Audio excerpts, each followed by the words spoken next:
አሁን ጭራሽ አብዱልአዚዝ እዚህ ጋር ይቀመጣል፣ አቡበከር እዚህ ጋር ይቀመጣል። ሁለቱም አላህ እግር አለው እጅ አለው ብሎ ያፋጫቸዋል። ይሄኛው የለውም ይላል፣ ይሄኛው አለ ይላል። መሀል ላይ ሶስተኛው ደግሞ ከድጃ ትመጣና እጅ አለው እግር አለው የሚባል ጌታ አይደለም የምንገዛው፣ ይልቁንስ አምሳያም የሌለው ፈጽሞ አካልን የማይመስል የአካል ፈጣሪ ከዓለማት የተብቃቃ የተጠራራ የጸዳ የሆነ ጌታ ነው የምንገዛው። ይህ መታወቅ አለበት። እሱ የተናገራቸው በሙሉ ሙስሊሞችን አይወክሉም። እፎይ ጋር ነው የምትከራከሩት፣ በውስጥ አንከራከርም ወይ ትላለች። ጭራሽ አሁን ክርክር ትቶ እያፋጫቸው ነው። በእውነት ይህ ትክክል አይደለም። ራሳችሁ ናቸው የመጣችሁት። እሱ ቁጭ ብሎ እየሰማ ነው። በእውነት አቡበከር አላህ ሁለት እግር አለው እጅ አለው ይላል፣ ይሄኛው ደግሞ የለውም ይላል። ያኛውም አለው የሚለው ያወጣል፣ ይሄኛውም የለውም ይላል። ራሳችሁ በራሳችሁ ሄዳችሁ እፎይን ዳኘን አላችሁት። ከዛ እፎይ መሀል ገብቶ ሱራ ምናምን ላይ እጅ እግር አለው አንድ እጅ ላይ ይላል። ምን ተስዬ አቡበከር እንደተጻፈው እንደዚህ ነው ይላል። ራሳችሁ ሄዳችሁ ክርስቲያን አንድ ክርስቲያን ጋር ሄዳችሁ ዳኘን አላችሁ። ቀድማችሁ ማንበብ ነበረባችሁ። ዮሐንስ ወንጌል ከምዕራፍ 1 ከቁጥር 14 ይሆናል ማለት ነው። ቃል ሥጋ ሆነ ይላል። እንግዲህ ይህንን ሀሳብ በዋናነት ይዘነው የገባ ነው ምንድነው?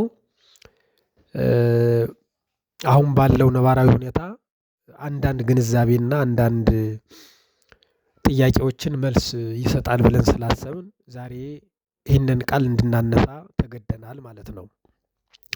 አሁን የምናየው በሚዲያ ውስጥ የምናያቸው አንዳንድ ነገሮች አሉ። ይህን ያህል የገቡ የማይባሉ ነገር ግን ጥቃቅን የሆኑ የፍልስፍና ሀሳቦች ስላሉ ለእነዚያ ደግሞ መጽሐፍ ቅዱስ መልስ መስጠትና ሀሳባቸውን ኦቨርራይድ ማድረግ ስላለበት ለዛ ጥያቄ መልስ እንዲያገኝ ይዘን ገብተናል ማለት ነው። እንግዲህ ምንድን ነው የሚለው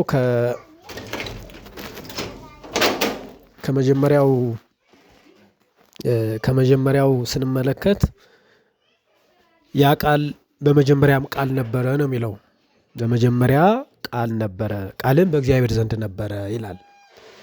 እንግዲህ ያ ቃል ዘላለማዊ እንደሆነ፣ ያ ቃል ዓለም ከመፈጠሩ በፊት፣ ዓለም ከመምጣቱ በፊት እንደነበር፣ ዓለም ሳይዘረጋ በአባቱ ሬና በክብር፣ ዓለም ሳይመሰረት በአባቱ ሬና በስልጣን በአንድነት ክብሩ ሳይለይ ስልጣኑ ሳይጎልበት አንድ ላይ ከእግዚአብሔር አብ ከአባቱ ጋር እንደነበር ይናገራል ማለት ነው። እንደምናየው ምንመለከተው ዓለም የሚያልፍ ነው። ምንመለከተው ዓለም የሚጠፋ ነው። ምናየው ዓለም ጊዜ የሚቆጠርለት ነው። ምናየው ዓለም ነገ እንደማናየው መጽሐፍ ያስረግጠናል ማለት ነው። ዳዊት ምን ይላል? አንተስ አንተ ክመ ዋመትከን ይዘጊሃልቅ፣ አንተ ግን ያው አንተ ነህ፣ ዘመኖችህ አያልቁም ይላል። እግዚአብሔር በባህሪው ዘመን ማይቆጠርለት እንደሆነ፣ እግዚአብሔር በባህሪው ጊዜ ለሱ ልክና መስፈርት እንዳልሆነ ዳዊት ይናገራል ማለት ነው። ከዛም ደግሞ ሰማያት ያረጃሉ፣ ሰማያት ያረጃሉ፣ ሰማያት ይጠፋሉ እያለም ይናገራል ማለት ነው። ስለዚህ ያ ቃል ከዓለም በፊት እንደነበር፣ ያ ቃል ዘላለማዊ እንደሆነ መጽሐፍ ቅዱስ ይነግረናል ማለት ነው። ስለዚህ ቀድማችሁ ማንበብ ነበረባችሁ። እኔ እኮ ምክር ነው እየሰጣችሁ ያሉት። ሃይማኖታችሁን እያዋረዳችሁ ነው። ሃይማኖታችሁን ዝቅ እያደረጋችሁ ነው። እፎይ ስለ እናንተ እስልምና ማስተማር አልነበረበትም። እናንተ ስለኛ ክርስትና ባታስተምሩ እፎይ አይመጣም ነበር፣ አይገባም ነበር። እናንተ እኛ ክርስትና ላይ አፋችሁን ባትከፍቱ ኖሮ እናንተ አፍ ላይ የሚከፍት አልነበረም። ከዛ ስትሸነፍ ካልገደል ነው መጅሊሱ ይያዝልን ይታዘርልን፣ ሃይማኖታችን ነብያችን ተንቋሸሸ፣ የኔን ጌታ የኔን አምላክ እኔ አምላኬ መድኃኒቴ የምለውን እያንቋሸሽ ከአንተ ነቢይ የማከብርበት ምክንያት ምንድን ነው? እስኪ ንገረኝ።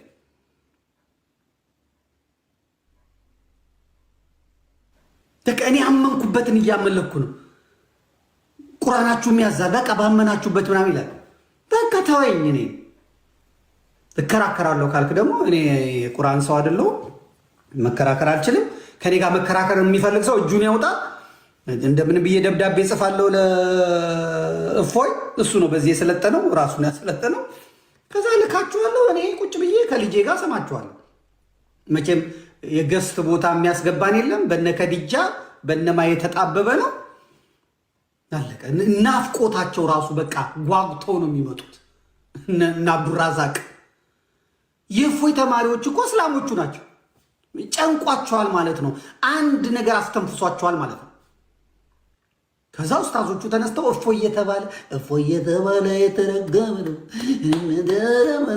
ዲቤ መንዙማ ታወጡለታላችሁ። ዋናነት ግን ቃል ማን ነው ሲባል ቃል ማለት ጌታችን መድኃኒታችን ኢየሱስ ክርስቶስ ነው። ሰውን ለማዳን የመጣ የሰውን ሸክም ለመሸከም ወደዚህ ዓለም የመጣ የወደቀውን ሰው በኃጢአት የቆሰለውን ሰው በዲያብሎስ የተመታውን ሰው ለማዳን በእኛ ልክ የተወሰነ እኛን የመሰለ እንደኛ የበላ የጠጣ የተራበ ነገር ግን አምላክነቱ ዘላለማዊ የሆነ ኢየሱስ ክርስቶስ ቃል ተብሏል ማለት ነው። ቃል ተብሏል ማለት ነው። ስለዚህ ይህንን ማወቅ ይህንን መረዳት ያስፈልጋል ማለት ነው። አሁን ምንድነው አንዳንድ የሚነሱ ጥያቄዎች ጌታችን መድኃኒታችን ኢየሱስ ክርስቶስ ሰው የሆነበትን ዓላማ አለመረዳት፣ ሰው ለምን ሆነ የሚለውን ነገር አለማስታወስ አንደኛ ወደ ፍልስፍና ይወስዳል። የሚነሱ ጥያቄዎች ይህን ያህል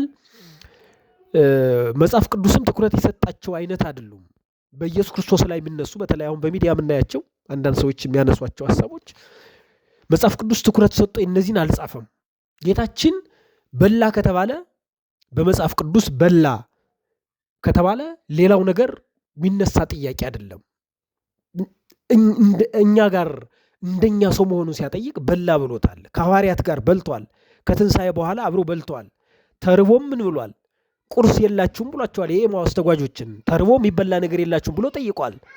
እንደኛ ሰው እንደሆነ ለማጠየቅ አዎ ሰው እንደሆነ ሰው መሆኑን ለማጠየቅ ነቢያትም ተናግረዋል። ኢሳይያስ ምን አለ? ስለ መተላለፋችን ቆሰለ አለ። እግዚአብሔር በባህሪው የሚቆስል ሰውነቱ ኑሮት አይደለም፣ ነገር ግን ሰው መሆኑን ሲያጠይቅ ነው። ሙሉ ሰው መሆኑን የእኛን ሰውነት ገንዘብ ማድረጉን ሲያጠይቅ ዳዊትም ምንድን ነው የሚለው? አቤቱ ጆሮህን ወደ እኔ አዘንብል ይላል። አሁን እግዚአብሔር ጆሮ ኑሮት አይደለም፣ ግን ነቢያቱ ምንድን ነው ያደረጉት? በትንቢት ኢየሱስ ክርስቶስ ሰው እንደሚሆን ሰውን ለማዳን ከሶስቱ አካል አንዱ ወልድ ኢየሱስ ክርስቶስ እንደሚመጣ ሲናገሩ ነው።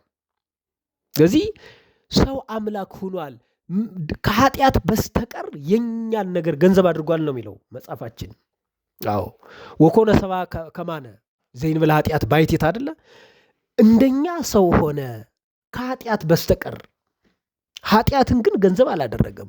የሰው ልጅ ኃጢአት ይስማማዋል፣ ኢየሱስ ክርስቶስ ግን ኃጢአት አይስማማውም። የሰው ልጅ ግን ይበላል፣ ኢየሱስ ክርስቶስ እንደኛ በላ። ስለዚህ ከኃጢአት በስተቀር እንጂ የሰውን ነገር አድርጓል። ደክሟል አይደል? ተርቧል አይደል? ላበት ጠብ ጠብ ብሎታል አይደል?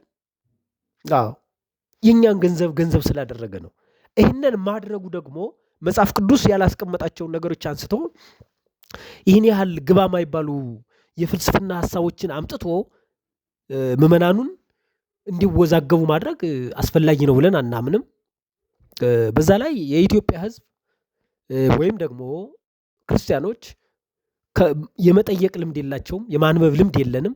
እኒህ ነገሮች የሚነሱትን ጥያቄዎች ጎልተው እንዲታዩ ያደርጋሉ እንጂ የሚያነሱት ጥያቄ በሊቃውንት ሲታይ በመምህራን ሲታይ ይሄን ያህል መጽሐፍ ቅዱሳዊ ይዘት አለው ተብሎ አይታመንም። እንደዚህ አይነት ጥያቄም አይነሳም በእውነት። እና ጌታችን መድኃኒታችን ኢየሱስ ክርስቶስ ሰው አምላክ ሆነ፣ አምላክ ሰው ሆነ ነው።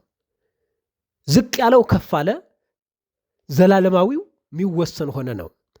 ደካማው ስልጣን አገኘ፣ ኃያሉ በሰው ልክ ሆነ ነው። ሰው አምላክ ሆነ፣ አምላክ ሰው ሆነ ነው። በሃይማኖት አበውም ተጽፎ እንደምናገኘው ቅዱስ ጳውሎስም እንደጻፈው የነሳውን ስጋ ከመላእክት አላመጣውም ነው የሚለው። ከመላእክት ሳይሆን ያመጣው ከሰው ነው። ከተመረጠች ከመቤታችን ከቅድስት ድንግል ማርያም የሰውን ስጋ ገንዘብ አድርጓል። ለዚህ በላ ብንል አምነን ምንናገረው ነው። ደከመ ብንል አምነን ምንናገረው ነው። ከኃጢአት በስተቀር ሰው ያደረገውን ነገር ሁሉ አደረገ ብንል መጽሐፍ ቅዱሳዊ አስተምሮ ነው ማለት ነው። እና እንደነዚህ አይነት ጥያቄዎችን ማስተዋልና መልስ መስጠት ያስፈልጋል። ኢየሱስ ክርስቶስ ሲሰደብ ኢየሱስ ክርስቶስ ላይ እንደፈለጉ አፋቸውን እየከፈቱ ሲያላግጡ እነሱን ሳትናገር ቁርአን እየከፈተ ቁርአኑ ላይ ያለውን ሲያነብላቸው ስድብ ከሆነ ስድቡ የመጣው ከሱ አንደበት ሲሆን ከቁርአኑ ላይ ነው ማለት ነው። ምክንያቱም ከራሱ አፍልቋ መጭቶ ሲሳደብ ሰምተን አናውቅም። ምክንያቱም መጽሐፉን እየገለጠ መጽሐፉ ላይ ያለውን በሚገባቸው አማርኛ አስረዳቸው። ያ ደግሞ ለነሱ ስድብ ነው። ምክንያቱም እስከዛሬ ድረስ ይሄንን ክፍል ከቁርአን አንብቦ ይሄንን ክፍል አታንብቦ እየተባሉ ስለኖሩ ያላነበቡትን ገጽ ከፍቶ ስላስነበባቸው ስድብ ሆነባቸው። አለቀ እንጂ የሚሳደብም ሰው ሆኖ አይደለም።